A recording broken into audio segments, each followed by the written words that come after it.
If left unhealed, trauma becomes contagious and can spread to those that we care about most. Today we're going to explain why your friends and family are catching the impact of your trauma and how to stop it from spreading. So stick around. The REBOOT Recovery Show helps listeners overcome trauma and mental health challenges. Thousands have already experienced healing by applying what they learned on the show. And now, it's your turn.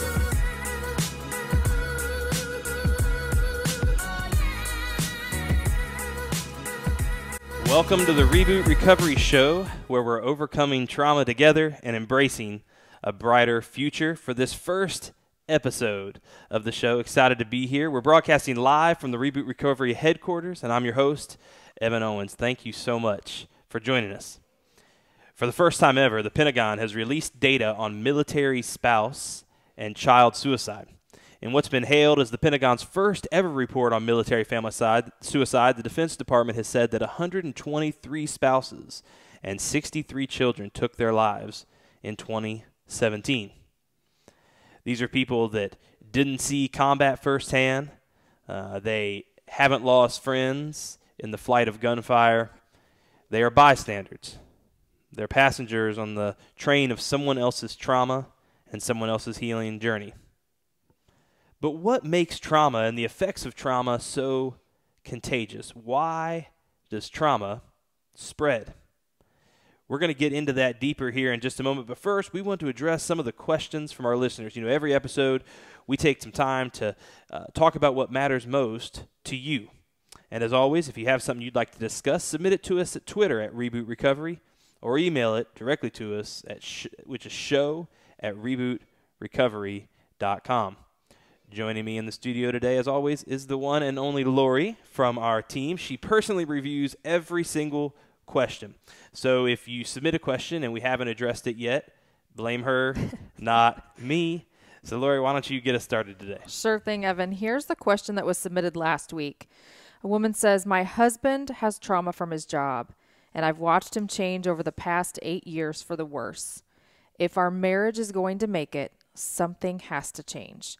But he refuses to get help. What should I do?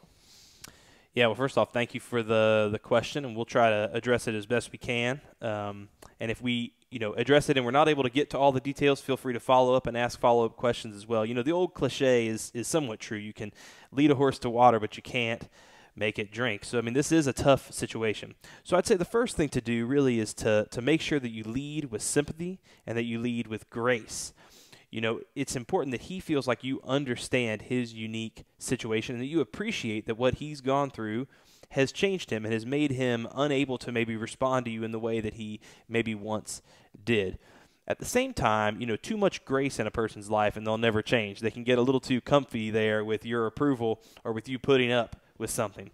And so it's important that you also communicate how you feel. Let him know that no matter how the conversation goes, you're going to keep loving him. You're in this with him, you're in his corner, but also be clear that the situation needs to improve. And when you're having this conversation, here's a little bit of a tip.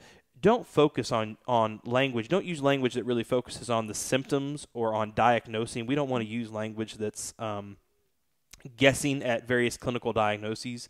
Instead, we want to talk about what he's experienced, both the earlier trauma, but also his symptoms, dealing with his symptoms. We want to talk about how is that impacting the relationship, and that's really the language that we want to use. Is these things are impacting us in this way, and I would recommend using I language instead of we language. You talk about your own feelings, how it's making you feel first and foremost. Don't necessarily talk about you and the kids or you and his friends.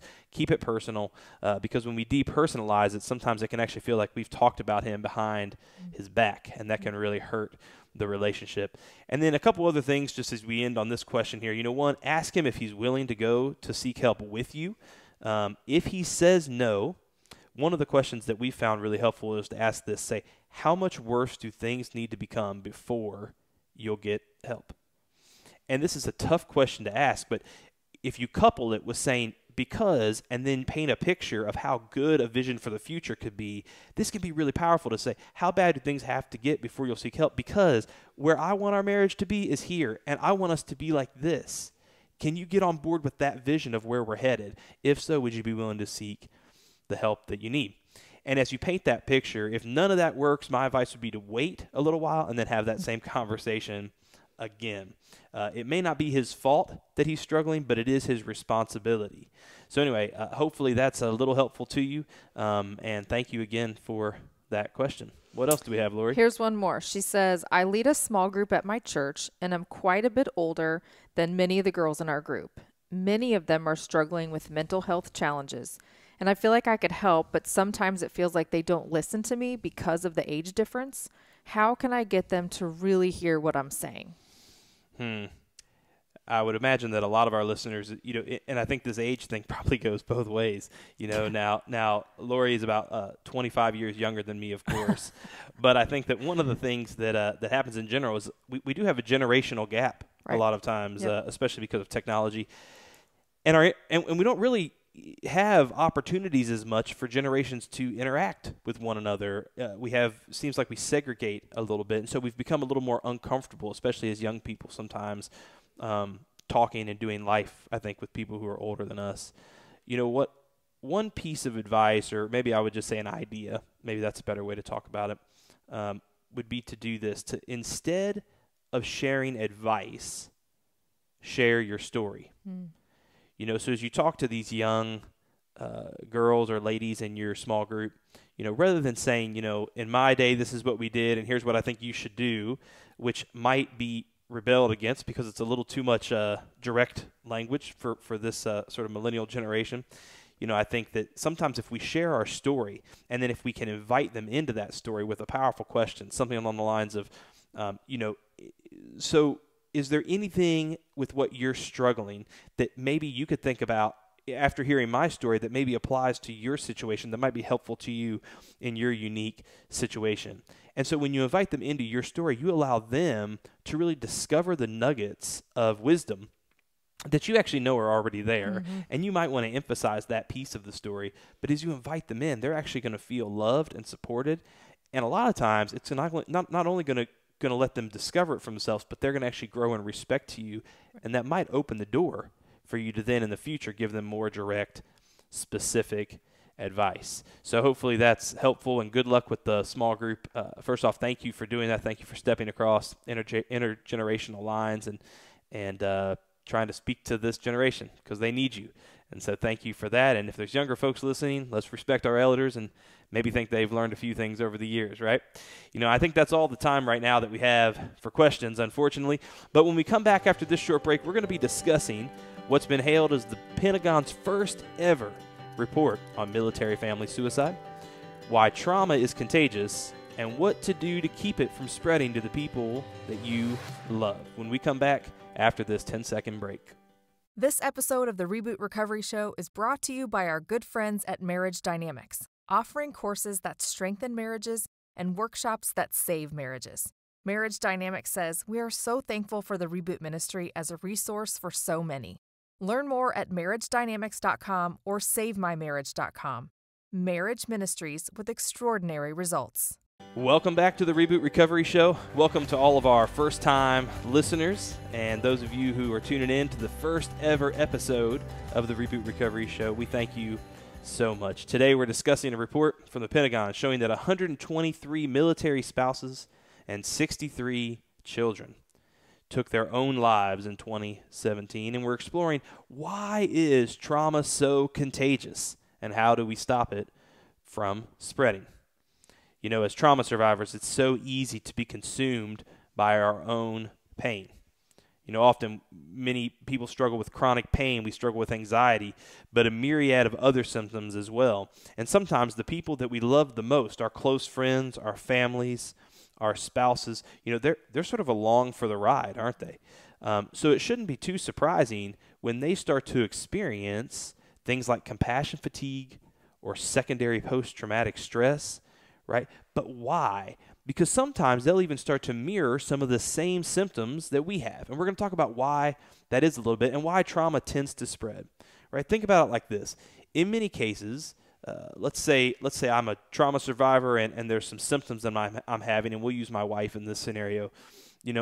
my wife may be just as aware of my symptoms and struggles as I am.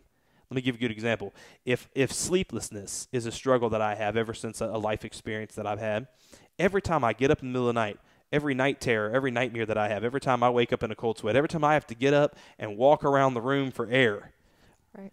this is something that she is experiencing because she's waking up with me all those times. So when she's exhausted the next day and I say something like, well, why are you so tired? I was the one that was up all night. Guess what? Many times so was she. I'd like to believe that I was quiet as a mouse, but when you look like I do and weigh what I do, that's not exactly a reality. Or here's another example.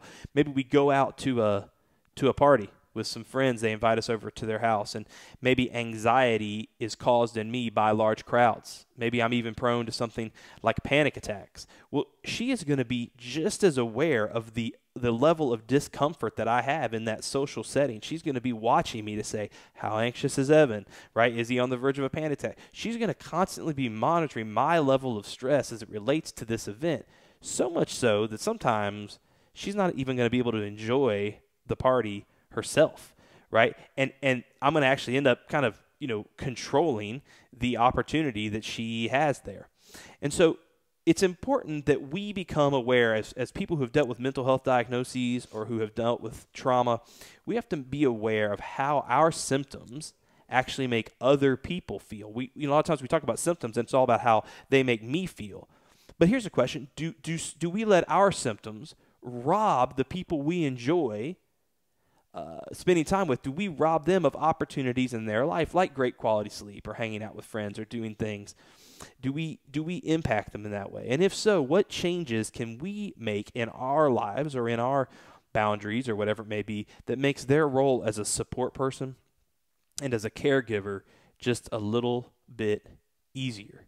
And that's a service, many of us who have dealt with trauma, we don't have a lot to give, but this is something that's a very small act of grace, an act of awareness that can show that we do really care about them. And while it can be difficult to find the energy, ultimately we should know that it's going to help protect those people that we love the most. It's also interesting when we look outside of the darkness of our situation and consider how our trauma impacts others, we actually set ourselves up for success. We set ourselves up for success. Now, some people might misunderstand. They might think that I'm saying that we need to hide our symptoms and struggles from those that we love. That is not at all what I'm saying. What I'm saying is that while we don't need to hide our symptoms and struggles, we do need to protect people from our symptoms and struggles. We need to make sure they know that they don't have to share all of our symptoms and struggles with us for us to feel like they care about us, or for us to feel like they get it or they understand what we're going through. And sometimes that can be something that we can run a risk of doing. And so we talk about this idea of why is trauma so contagious? And one of the reasons it's so contagious is because when you're around it a lot, you start becoming so aware of everyone else's symptoms that it rubs off on you. So, again, a couple quick things as we kind of move on. Be aware of how your symptoms and your struggles may impact that person. Make adjustments in your life and make sure they realize that they don't have to share all of the weight that you carry, but that they can live a life. Give them permission to do that. Well, that's it for this episode of the Reboot Recovery Show. Thank you so much again for joining us. Next week, we're going to be debating a very interesting question, and I'm excited about this one. This is going to be good. Here's the question. Are we emotionally and mentally weaker than the generation before us? What do you think? We're going to talk about that on the next episode. But until next time, keep moving forward as we overcome trauma together.